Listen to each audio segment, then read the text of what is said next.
ഇപ്പോൾ കഴിഞ്ഞ ഇലക്ഷൻ കാലത്തൊക്കെ കുറേ വൈറലായതാണ് സ്വർണം കെട്ടവൻ ആരപ്പാന്നുള്ളത്. പക്ഷെ ആ കേസ് തെളിയിക്കണമെങ്കിൽ ഒന്നുകിൽ SIT ചാർജ് ഷീറ്റ് കൊടുക്കണം. അത് കൊടുക്കുന്നില്ല.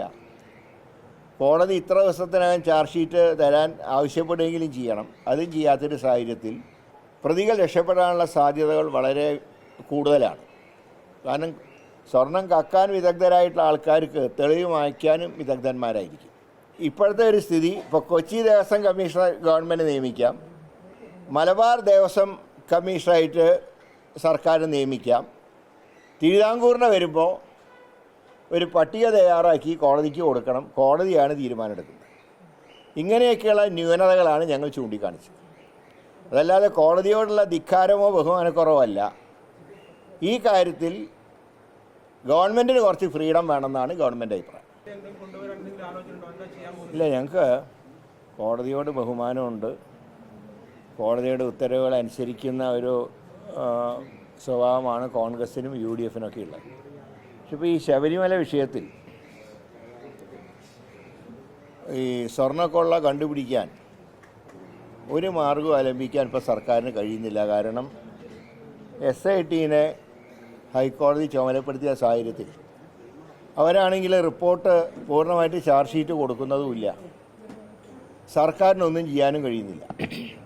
ഇപ്പോൾ കഴിഞ്ഞ ഇലക്ഷൻ കാലത്തൊക്കെ കുറേ വൈറലായതാണ് സ്വർണം കെട്ടവൻ ആരപ്പാന്നുള്ളത്. പക്ഷെ ആ കേസ് തെളിയിക്കണമെങ്കിൽ ഒന്നുകിൽ SIT ചാർജ് ഷീറ്റ് കൊടുക്കണം. അത് കൊടുക്കുന്നില്ല. കോടതി ഇത്ര ദിവസത്തിനകം ചാർജ് ഷീറ്റ് തരാൻ ആവശ്യപ്പെടുകയെങ്കിലും ചെയ്യണം. അതും ചെയ്യാത്തൊരു സാഹചര്യത്തിൽ ഇനി ചാർജ് ഷീറ്റ് കൊടുത്ത് മറ്റൊരു അന്വേഷണത്തിലേക്ക് പോകുമ്പോഴേക്കും പ്രതികൾ രക്ഷപ്പെടാനുള്ള സാധ്യതകൾ വളരെ കൂടുതലാണ്. കാരണം സ്വർണം കക്കാൻ വിദഗ്ധരായിട്ടുള്ള ആൾക്കാർക്ക് തെളിവ് മായ്ക്കാനും വിദഗ്ധന്മാരായിരിക്കും. അങ്ങനെ ഒരു നിസ്സഹായ അവസ്ഥയിൽ നിൽക്കുന്നത് കൊണ്ടാണ് ഇങ്ങനെ ഒരു പരാമർശം ഇന്നലെ നടത്തിയത്. അപ്പോൾ അക്കാര്യത്തിൽ കോടതിയുടെ ഒരു മാത്രമല്ല, ഇപ്പോൾ ദേവസ്വം തിരുവിതാംകൂർ ദേവസ്വത്തിലെ നിയമന കാര്യങ്ങൾക്കൊക്കെ സർക്കാരിനും ഒരു ഫ്രീഡം ഉണ്ടാവേണ്ടതാണ്. കോടതിക്ക് ആ സർക്കാർ നടപടിയിൽ തെറ്റുകളുണ്ടെങ്കിൽ കോടതിക്ക് തീർച്ചയായിട്ടും ഇടപെടാം. അപ്പം അങ്ങനെ സർക്കാരിൻ്റെ പല കേസിലും കോടതിയുടെ വിധി അനുകൂലമായിട്ടും പ്രതികൂലമായിട്ടും വന്നിട്ടുണ്ട്. അപ്പോൾ സർക്കാരിനെ സംബന്ധിച്ച് അനുകൂല വിധിയും വന്നിട്ടുണ്ട് കോടതിയുടെ ഭാഗത്ത്. പക്ഷേ ദേവസ്വത്തിൻ്റെ കാര്യത്തിൽ ദേവസ്വം കമ്മീഷണറെ നിയമിക്കുന്ന ഉൾപ്പെടെയുള്ള വിഷയങ്ങളിൽ ഇതുവരെയായിട്ടൊരു എന്താ പറയേണ്ടത്, അവിടെയും ഇപ്പോഴത്തെ ഒരു സ്ഥിതി, ഇപ്പോൾ കൊച്ചി ദേവസ്വം കമ്മീഷണർ ഗവൺമെൻറ് നിയമിക്കാം, മലബാർ ദേവസ്വം കമ്മീഷണറായിട്ട് സർക്കാർ നിയമിക്കാം. തിരുവിതാംകൂറിന് വരുമ്പോൾ ഒരു പട്ടിക തയ്യാറാക്കി കോടതിക്ക് കൊടുക്കണം. കോടതിയാണ് തീരുമാനമെടുക്കുന്നത്. ഇങ്ങനെയൊക്കെയുള്ള ന്യൂനതകളാണ് ഞങ്ങൾ ചൂണ്ടിക്കാണിച്ചത്. അതല്ലാതെ കോടതിയോടുള്ള ധിക്കാരമോ ബഹുമാനക്കുറവോ അല്ല. ഈ കാര്യത്തിൽ ഗവൺമെൻറ്റിന് കുറച്ച് ഫ്രീഡം വേണമെന്നാണ് ഗവൺമെൻറ് അഭിപ്രായം. അങ്ങനെ ഫ്രീഡം ഗവൺമെൻറ് എടുക്കുമ്പോൾ അതിൽ തെറ്റുകളുണ്ടെങ്കിൽ കോടതിക്ക് ഇടപെടാൻ തിരുത്താം. പക്ഷെ തീരുമാനം എടുക്കാനുള്ള അവകാശം ഗവൺമെൻറ് ഉണ്ടാവണം. അതാണ് ഇന്നലെ സൂചിപ്പിച്ചത്. അല്ല, അത് സംബന്ധിച്ച് ഇപ്പോൾ ആലോചിച്ചിട്ടില്ല. ഞാൻ പറഞ്ഞല്ലോ, കോടതിയായിട്ട് ഏറ്റുമുട്ടാൻ സർക്കാരില്ല.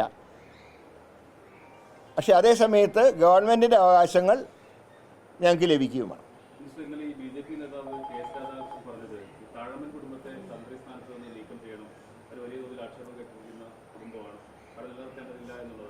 അല്ല, അതൊന്നും ഇപ്പോൾ സർക്കാരിൻ്റെ മുമ്പിലുള്ള കാര്യങ്ങളല്ല. അത് ദേവസ്വം ബോർഡ് തീരുമാനിക്കേണ്ട വിഷയമാണ്. ഇപ്പോഴത്തെ നിയമം അനുസരിച്ച് തന്ത്രി കുടുംബത്തിനാണ് അവകാശം. പക്ഷേ ഇപ്പോൾ ഇവിടെ ഒരു പ്രശ്നം വന്നിട്ടുള്ളത്, ഇപ്പോൾ താഴമൺ തന്ത്രി സംശയത്തിൻ്റെ നിഴലിലാണ്. അതുകൊണ്ട് അദ്ദേഹം തന്നെ പറഞ്ഞു, എന്നെ മാറ്റി എൻ്റെ മകനെ വയ്ക്കണം എന്ന് പറഞ്ഞു. ഇപ്പോൾ ദേവസ്വം ബോർഡിന് തീരുമാനം എടുക്കാൻ കഴിയുന്നില്ല. ദേവസ്വം ബോർഡ് അത് ഹൈക്കോടതിന് വിട്ടു. ബോർഡിന് എടുക്കാൻ തീരുമാനം അത് ബോർഡ് ചെയ്യുന്ന തെറ്റ്. അത് ബോർഡിൻ്റെ ശരിയേട്. കാരണം അവർക്കൊരു തീരുമാനം എടുത്തില്ലെങ്കിൽ ഇത്തവണ പൂജയ്ക്ക് തന്ത്രി വേണം. അത് ബോർഡ് ഉത്തരവാദിത്തം കൈകൊള്ളുന്നു. അപ്പോൾ അതിൻ്റെ കാരണം എന്താ അറിയോ? കോടതിയുടെ ഇടപെടൽ ഉണ്ടാകുന്നതുകൊണ്ട് ആ പേര് പറഞ്ഞ് ദേവസ്വം ബോർഡും കൈ കഴുകുന്നു, ഗവൺമെൻറ് ഒന്നും ചെയ്യാൻ കഴിയുന്നുമില്ല. ആ ഒരു അവസ്ഥ മാറണമെന്നാണ് ഞങ്ങൾക്ക് അഭ്യർത്ഥിക്കുകയാണ്. അതാ പറഞ്ഞത്, സർക്കാരിനൊന്നും ചെയ്യാൻ കഴിയാത്തൊരവസ്ഥയുണ്ട്. ഇങ്ങനെ സർക്കാരിന് കൈയും കെട്ടിയിരിക്കാൻ കഴിയുമോ? ജനങ്ങൾ തിരഞ്ഞെടുത്തൊരു സർക്കാരല്ലേ. ഇപ്പോൾ ഞങ്ങളുടെ എന്തെങ്കിലും നടപടികൾ തെറ്റുണ്ടെങ്കിൽ കോടതിക്ക് തിരുത്താൻ ഇപ്പോൾ തന്നെ നിയമമുണ്ടല്ലോ.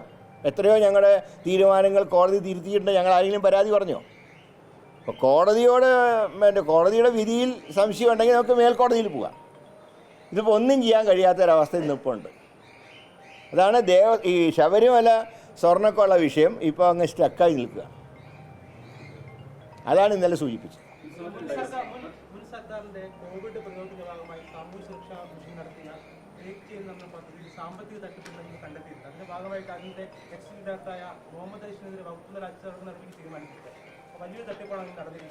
ഞാൻ അതുകൊണ്ടാണ് കഴിഞ്ഞ 10 വർഷത്തെ ഉപകരണങ്ങൾ വാങ്ങിക്കൂട്ടിയതിലും മറ്റു കാര്യങ്ങളിലൊക്കെയുള്ള കാര്യങ്ങളെക്കുറിച്ച് അന്വേഷിക്കാൻ പൂർണ്ണമായിട്ടും ഇപ്പോൾ 3 IAS ഉദ്യോഗസ്ഥന്മാരെ, principal secretary health, additional health secretary, NHMൻ്റെ ഡയറക്ടർ, DME, DHS ഇവരെ ചുമതലപ്പെടുത്തിയിട്ടുണ്ട്. അവർ 2 ആഴ്ചയ്ക്കും റിപ്പോർട്ട് തരാമെന്ന് പറഞ്ഞിട്ടുണ്ട്. നോക്കാം, നമുക്ക് കിട്ടും.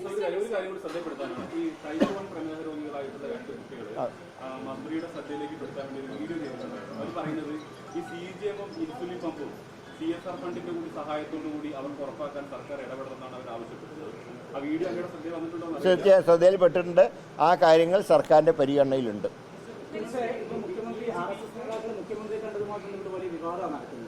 ഞാൻ ചോദിക്കട്ടെ, മുഖ്യമന്ത്രിനെ ആർക്ക് വേണമെങ്കിലും കാണാമല്ലോ.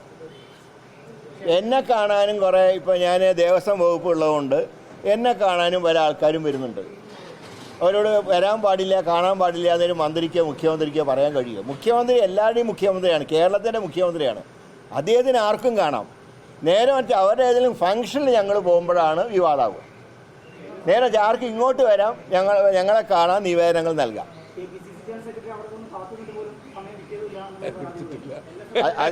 അത് ഇതുമായിട്ട് കൂട്ടിക്കുഴയ്ക്കേണ്ട ആവശ്യമാണ്. അത് വേറെ, ഇത് വേറെ.